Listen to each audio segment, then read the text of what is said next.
നിഴലാണെന്ന് നിങ്ങൾക്കാർക്കും മനസ്സിലായില്ലേ? ഉം. നിഴൽ പോലെ ശോഭയുടെ പിന്നാലെ നടക്കുന്നുണ്ട് ഇവർ.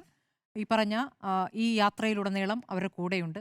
ആ നിഴലായിട്ട് തന്നെയാണ് ആ കാറിൽ നിന്ന് പുറത്തേക്ക് ഇറങ്ങുന്നത്. നമ്മൾ കണ്ടതാണ്. വെള്ള ചുരിദാറിട്ട് മുല്ലപ്പൂ ചൂടിയ ഒരു സ്ത്രീയായിരുന്നു ഈ വീടുകളിലൊക്കെ കയറിയത്. നമ്മുടെ അന്വേഷണത്തിൽ നമ്മുടെ പ്രതിനിധി ഇക്ബാലിന്റെ അന്വേഷണത്തിൽ കണ്ടെത്തിയിരിക്കുന്നത് ആദ്യം പോയത് ഒരു മരണ വീട്ടിലേക്കാണ് ട്ടോ.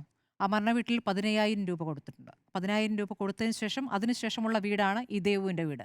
ദേവുവിന്റെ വീട് ദരിദ്രമായ ഒരു ജീവിത സാഹചര്യമാണ്. ആ വീടിന്റെ അവസ്ഥ നമുക്ക് കണ്ടാലറിയാം.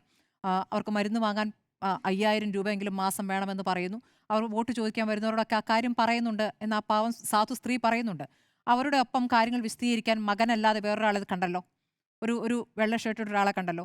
അദ്ദേഹമാണ് സകല സ്ഥലത്തും ഈ പണപ്പിരിവിന് കൂടെ നടക്കുന്നത്. അദ്ദേഹമാണ് ഈ വിശദീകരണം നൽകുന്നത്. അപ്പോൾ പറഞ്ഞുകൊണ്ടിരിക്കുന്നത് ഈ പറയുന്നതിനെല്ലാം ഖണ്ഡിച്ചുകൊണ്ട് അത് പെൻഷൻ തുകയാണെന്നും പെൻഷൻ തുക കയ്യിൽ പിടിച്ചിങ്ങനെ ഉമ്മർത്തിരിക്കുകയായിരുന്നു എന്നാണ് പറയുന്നത്. നമ്മളാ കാണുന്നുണ്ട് ആ പൈസ വെച്ച് കൊടുക്കുന്നത്. മാത്രമല്ല ട്ടോ വേറൊരു ശബ്ദരേഖ കൂടിയുണ്ട്. അതായത് അടുത്ത വീട്ടിൽ വേറൊരു പ്രായമുള്ളൊരു ഒരു വ്യക്തിക്ക് പൈസ പൈസ കൊടുക്കുന്നുണ്ട്. പൈസ കൊടുക്കുന്നു, പൈസ കൊടുത്തു എന്നവർ പറയുന്ന ശബ്ദം കൂടി നമുക്ക് കേൾക്കാം. പൈസ കൊടുത്തുട്ടോ എന്ന് പറഞ്ഞിട്ടാണ് അവർ നടന്നു നീങ്ങുന്നത്.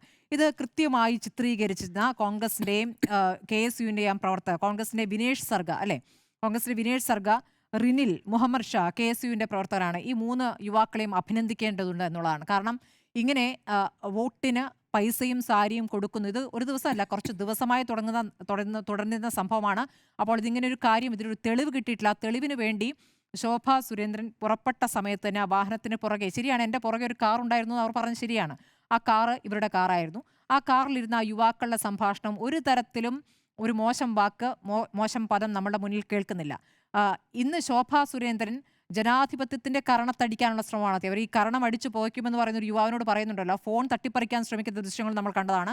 യഥാർത്ഥത്തിൽ ജനാധിപത്യത്തിന്റെ കരണത്താണ് അവർ അടിക്കാൻ ശ്രമിച്ചത്. പക്ഷേ അത് നടന്നില്ല എന്നുള്ളതാണ്. മുഴുവൻ കളവും അടപടലം പൊളിയുന്നതാണ്. കാരണം എല്ലാം ശോഭ തന്നെ പൊളിക്കുന്നു. ശോഭ തന്നെ നടത്തിയ പ്രതികരണങ്ങളോടെ എല്ലാ കളവും പൊളിയുകയാണ്.